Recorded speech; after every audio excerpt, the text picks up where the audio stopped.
Cedar County, Iowa, 1882. Abbie Mackenzie had grown up with music in her veins. Evenings often found her at the piano, the pearls at her throat glinting in lamplight while her voice carried through the house. Neighbors said she was meant for more than farm life. And sometimes, when she closed her eyes, she believed it too. Welcome to another story from the frontier. I'm Abel Beecham, though most folks in Ash Ridge call me Mr. B. This tale comes from Cedar County, Iowa, where a young woman once stood between comfort and hardship, music and soil, promise and love. Folks remember the sky turning black with locusts in those prairie years. But before the plague came, before the hunger and the frost and the lantern burning in the dark, it began with one choice in a lamplit parlor. Ed Matthews believed it most of all. He came often, bringing sheet music from town and speaking of cities where her voice could fill concert halls instead of parlors. New York, he would say, tracing the edge of an envelope he carried. A place where every door opens to music and light. You belong there, Abbie. With me, you could have it. Yet another presence had been steady in her days, Will Deal, a young man hardened by the war, his hands rough from the plow. He never brought gifts or promises of grandeur, but when fences sagged, he mended them. When storms threatened, he stood at her family's gate until they passed. He spoke little, but when his eyes met hers, she felt something as firm as the soil he turned. Now both men stood in her parlor. The contrast was sharp as day against night. Ed, polished and certain, held the envelope in hand. Will stood with his hat pressed to his chest, his skin weathered by work and sun. Abbie, Will said, his voice plain but steady. Ed tapped the envelope on the piano. We were speaking of her future, a future worthy of her gift. New York waits for no one, Abbie, but it could wait for you if you come with me. Abbie's hand tightened on the pearls until their edges pressed sharply against her skin. She looked from Ed's gleaming confidence to Will's raw honesty. Two men, two roads. Ed stepped nearer. You don't belong in a sod house, Abbie. You belong in silk and song. I could give you that. I want to give you that. I've no silk, no avenues, only soil. But it'll be ours if you'll stand with me. I'll work until I fall if it means keeping you safe. Ed's jaw tightened. And what of her gift? Will you bury that too, under plow and dust? Will's shoulders squared. I won't bury it. I'll honor it, even if it must live through our children. The parlor thickened with silence, broken only by the ticking clock and the rustle of lilac branches at the window. Abbie clasped the pearls at her throat, their weight cool, steady. Her voice was soft, but it carried. I thank you, Ed, for believing in my voice. She turned toward Will, who stood waiting with his hat in his hands. But my choice is here. Ed's eyes closed for a moment, as if against a sudden pain. When he opened them, sorrow lingered, but dignity remained. He bowed his head once. Then I wish you a good life. He set his hat on his head and walked out into the night. The sound of hooves faded down the lane. At the gate, Abbie joined Will, the field stretching endlessly beneath the stars. I don't know what the years will ask. They'll ask much. Will answered. His voice held no flourish, only certainty. But I'll give what I have. The gate creaked as he swung it wide. Together they stepped forward, away from high society's glitter, into the hard, unlit country of the prairie, where her lantern would burn at great cost. The wooden church stood plain against the wide sky, its steeple weathered, the bell rope swaying faintly in the breeze. Inside, sunlight streamed through simple glass, falling across worn pews filled with neighbors in their Sunday best. Lilacs from the McKenzie yard rested in a jar on the windowsill, their fragrance lifting gently into the air. Abbie stood at the front, her dress modest, white calico trimmed with her mother's careful stitches. Around her throat, the pearls gleamed softly, catching the light as though they, too, were listening. Will waited beside her, his dark coat brushed, his hands rough but steady. He glanced at her once, a quiet smile breaking through the solemnity of the moment. The minister's voice filled the room, plain and unadorned. Do you take this man to walk beside you in plenty and in want, in joy and in sorrow, as long as you both shall live? Abbie's eyes did not waver. I do. The minister turned to Will. And do you take this woman to keep and to cherish in hardship and in peace, as long as you both shall live? Will's voice came firm, carrying across the room. I do. With all I am. The minister joined their hands. Then what God has joined together, let no one put asunder. For a moment, the church was hushed, sunlight glinting on the pearls, dust motes drifting in the air. Then Will leaned close and kissed Abbie softly. Not showy, not long, just certain, like the promise it carried. The bell outside rang once as they stepped into the light. Neighbors offered handshakes, smiles, and a few tears. Abbie and Will stood together at the church steps, the wide prairie stretching before them like a canvas yet unpainted. Will bent his head near hers. The land will be hard, Abbie. Harder than we can guess. But I'll make a life for us.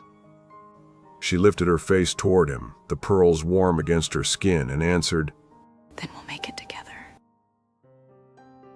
The wind moved through the lilacs, scattering their scent across the yard as though blessing what had just begun. The wagon wheels creaked under their weight as Will guided the team westward. Behind them, Iowa's familiar fields fell away, the soft hills fading into distance.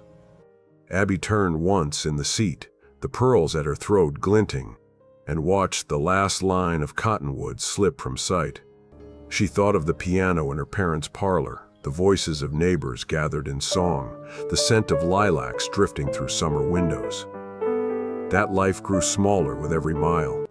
Will held the reins steady, eyes fixed on the horizon. We'll make a place, Abbie. The leather lines taut in his hands. It won't be easy, but it'll be ours. She studied his profile, the sun-browned skin, the determined jaw, the steadiness that had made her choose him. She touched his arm, and though her heart carried both fear and longing, she answered, Then I'll walk with you into it. Days of travel brought them at last to a rise where the land opened wide. Before them stretched an endless sweep of grass, no fences, no houses, only earth and sky rolling together without end. The sod house crouched low against the prairie, its walls cut from blocks of turf stacked damp and green.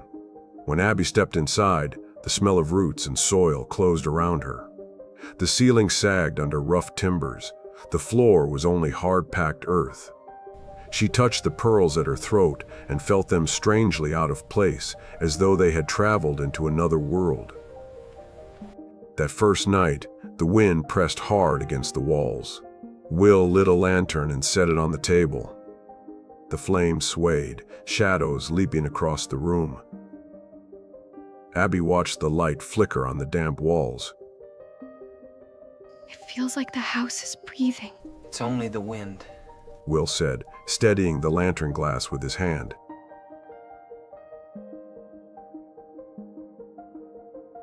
The walls will hold. Abbie lowered her head. Lord, let them hold. She murmured, a prayer carried only by the flame. The years turned quickly, one harvest after another, and life filled the sod house. In time, Abbie's arms no longer held only quilts and bread dough, but children too. 2 little ones now filled the small room with cries and laughter, their presence softening the hard edges of prairie life. When a storm raged outside, the children, Two then, bundled close, stirred at every groan of sod and whistle of draft. The days brought little mercy. A sudden storm tore across the fields, rain hammering the sod roof until rivulets ran down the walls. Abbie pressed quilts into the cracks, her skirts soaked through, the children clinging to her legs. Another day, smoke rose on the horizon, a black curtain devouring grass and sky. Will and Abbie beat at the flames with wet sacks, coughing, eyes stinging. When it finally rolled past, leaving only ash, Will sank to the ground, blackened with soot.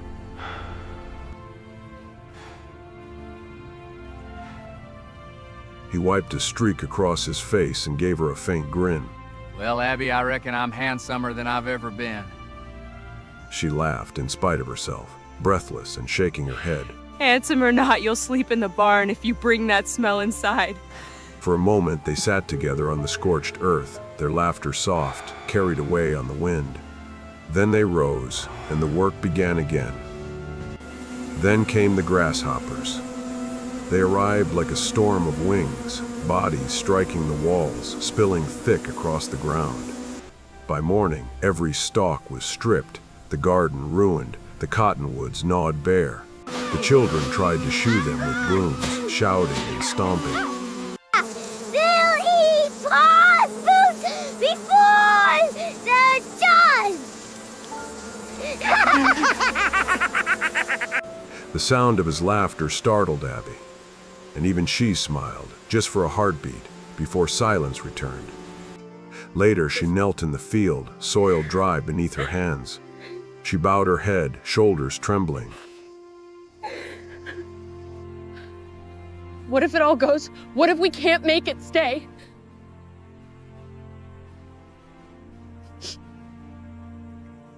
Will stood beside her, his hand resting firm on her shoulder. Then we plant again. She lifted her eyes, raw and wet. And if it fails again? Then we plant again. Then we plant again. His voice held no grand promises, only a steady faith. That night, when the house was quiet, Abbie unclasped the pearls and laid them in a small wooden box. She shut the lid and slid it beneath her shawls, as though setting beauty aside until the world made room for it again. The lantern burned low on the table, its small circle of light holding against the dark. The years slipped forward, each season heavier than the last. What began as struggle for a home deepened into the fight to keep it. Summers burned the prairie flat. Winters carved it in ice. Abbie's hands grew rough from hauling water, kneading bread, scrubbing clothes until her knuckles cracked. The lines deepened in her face, but her eyes still searched for light. The children grew quickly. Isabel sang while she worked, her voice rising pure over the clatter of dishes. Margaret sketched in the dirt with a stick, tracing the shapes of flowers. Mack tested his strength against fences and posts, restless and daring. John sat with books, quiet, thoughtful. Grace, the last, was frail but bright, her eyes following everything. In them, Abbie saw sparks of the life she had once dreamed for herself. One night, a storm raged against the sod walls, the wind shrieking through cracks until the children cried out. Abbie gathered them close beneath quilts, rocking them gently. Isabel clung to her arm. Mama, sing louder so the storm won't find us. Then we'll sing together, and we'll be stronger than the wind.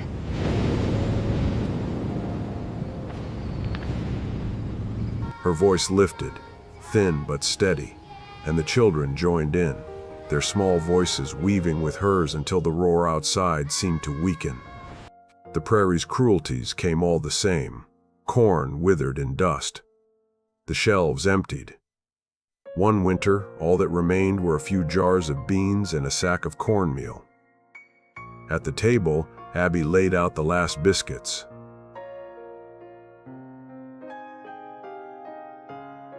Will reached for one but saw Grace's small hand hover nearby.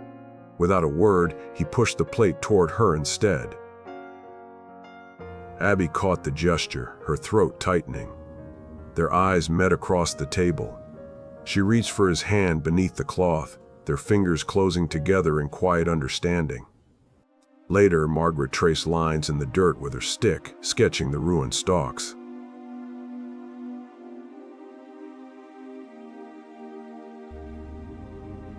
Mama, do you think the prairie is beautiful, even when it looks empty? Yes, Maggie. Sometimes it's the emptiest places that hold the most beauty.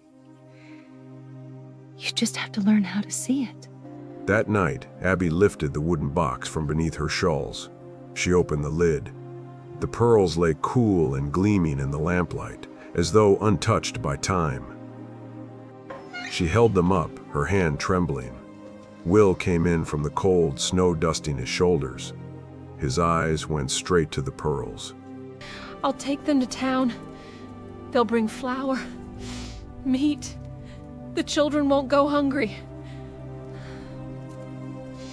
Will set down his gloves and crossed the room. Don't. Look at them, Will. They could buy what we need. I can't let the children starve when there's this in my hand. Abbie, I can stomach hunger. I can stomach the land breaking me. But I won't stomach watching you give away the last piece of yourself. Her eyes filled. What good are they in a box? They're a promise that the world won't always be this hard, that there's beauty worth keeping, even if we can't touch it now. Abbie lowered them slowly back into the box. She shut the lid with a quiet click, then glanced toward the lantern on the table. Its flame bent in the draft, then righted itself, holding steady against the dark. She let out a breath, as if steadying herself by its small defiance.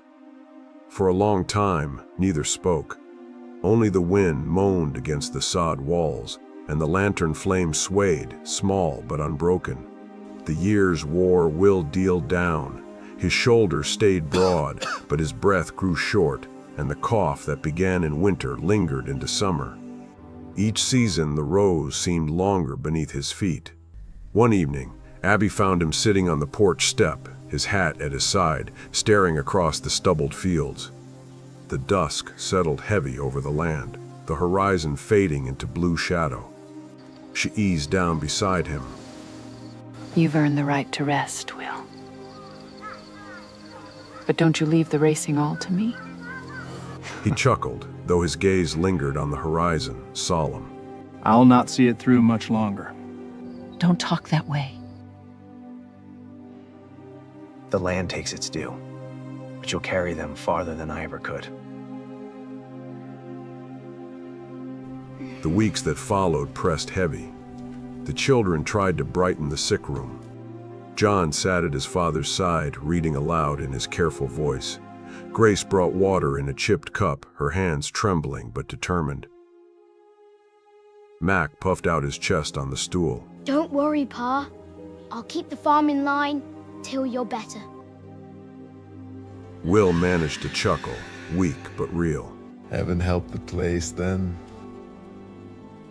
Laughter rippled through the room, thin, but it held the darkness back for a moment.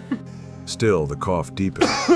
The children grew hushed, eyes wide with worry. Abbie kept watch at his side, spooning broth he could not swallow. You'll mend, Will. Just hold on a little longer. One night, as the fire burned low, Will reached for her hand. His grip was thin, but steady. Abbie, promise me you'll keep them safe. When the world presses in, don't let it take their hope. His eyes softened. You gave up much for me. For this land, I knew it. You gave me love. That was never a loss. He drew one more breath, faint but certain. Let them see more than we did. Before dawn, he was gone. The house felt vast in its silence. The bed too wide, the rooms too hollow. When morning came, Abbie pulled on Will's coat, tied her hair back, and stepped into the cold. The chickens scattered as she opened the coop. Beyond the yard, the gate sagged, the fields stretched dark with frost, and she walked toward them as though the work itself might keep her standing. That night, she sat by the window, the pearls in her lap, cool against her skin. She turned them slowly in her hand. Outside, the lantern swayed on its hook, its small flame bending in the wind, casting a stubborn light across the yard. Grief bent her low, but the children grew tall. In time, their voices and their gifts rose where hers had once faltered. Isabel's gift showed first. At church, her hymn rose clear, stilling the pews. One Sunday, she was asked to sing before a hall full of neighbors. When her last note faded, the crowd stood in applause. Isabel ran to Abbie afterward, cheeks flushed. Mama, I sang louder than the storm this time. Abbie brushed a tear away. And now the whole town heard you, child. Margaret filled sketchbooks with prairie skies and flowers. At the county fair, her painting of a storm rolling across the fields hung beside jars of preserves and prize pumpkins. A farmer studied it, hat in hand. "Looks just like my land," he said softly. You told me even emptiness can be beautiful. Abbie kissed her brow. "And you've shown others how to see it." Mack found his way in town, sharp-eyed at the bank ledgers, standing taller in his new coat.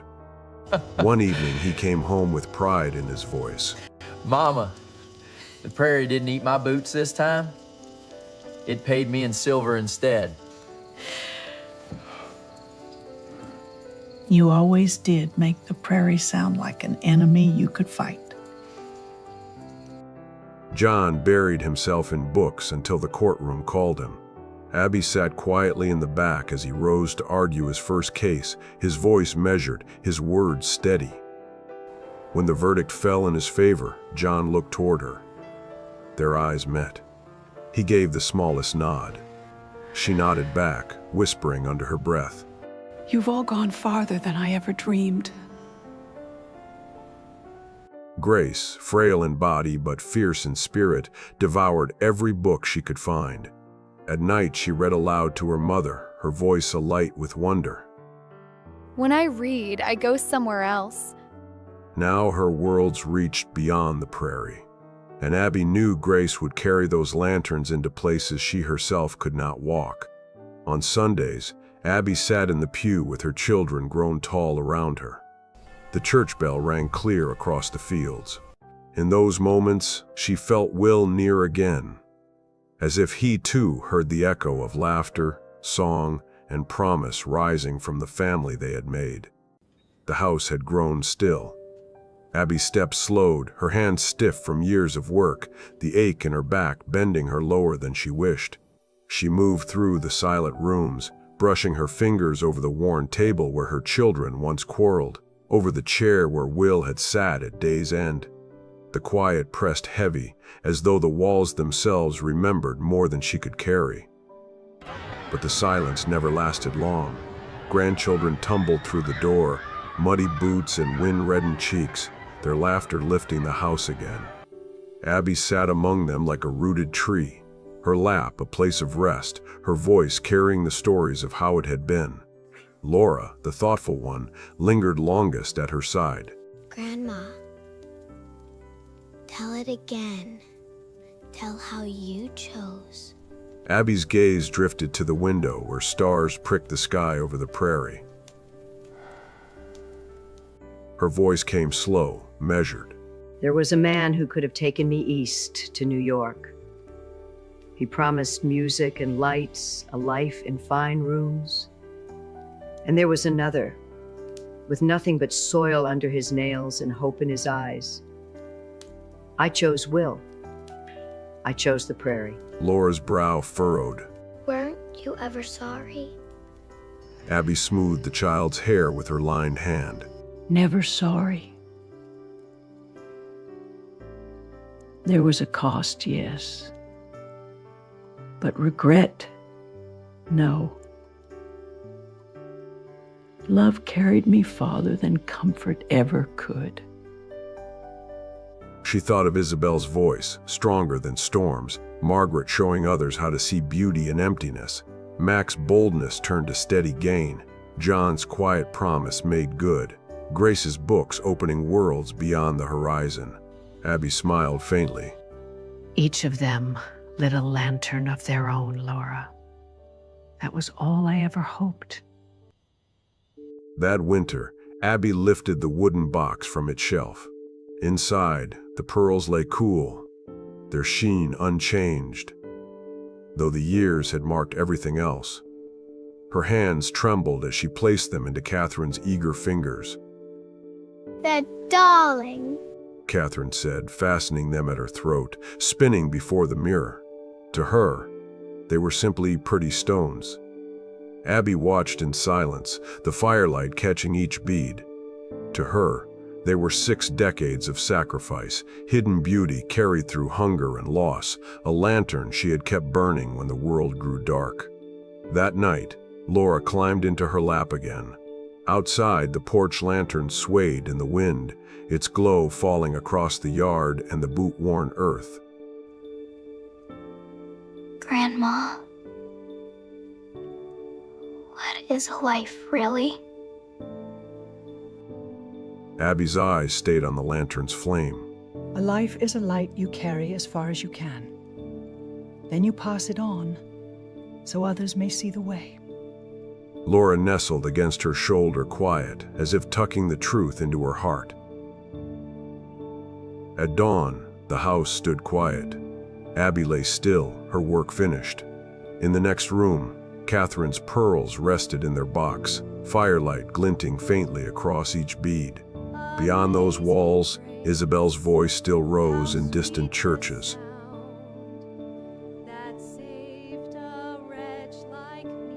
Margaret's paintings still caught prairie skies in color. Mack's boldness steadied banks and farms. John's judgments carried weight in crowded courtrooms. Steady. And it must stand for every person who comes before this court. And Grace's books turned pages in other hands. These are the stories of the Prairie and the people who carried its light forward. Each of them bore a spark she had once sheltered, now burning in its own way. On the porch, the lantern swayed in the early wind, its flame bending but unbroken, casting a small circle of light across the earth, worn smooth by years of footsteps. The cottonwoods stirred. A bell in town rang the hour, and the light endured. Thank you for watching this story all the way to the end. If you enjoyed it, please like and share, it really helps us. And subscribe so you don't miss the next one. Before you go, rate this story 0 to 10 in the comments and tell me where you're watching from. I'll see you in the next tale.